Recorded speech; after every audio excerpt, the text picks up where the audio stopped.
Mnasikia? Wakora watakuja kuwadanganya na vitina, lakini nyinyi msiwache maendeleo. Maendeleo ndio inatakiwa.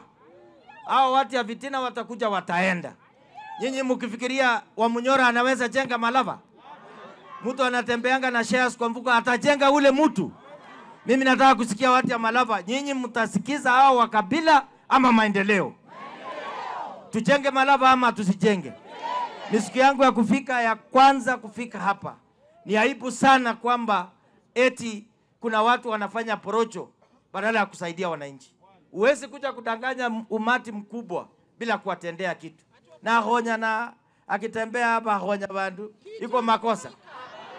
Hii shule tukinunua ijae kamoja tupatie huyu chairman. Si shule tutakuwa tumepanua?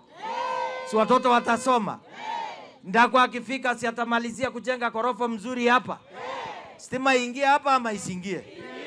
Shule ijengwe isijengwe? Daraja ijengwe isijengwe? Hiyo yote itapatikana upinzani? Unaweza danganya watu usiku, lakini mchana ikifika ukora yako itakwisha. Ukora hii watu ya wakora itaisha tarehe 20 na ngapi? Mtachagua nani?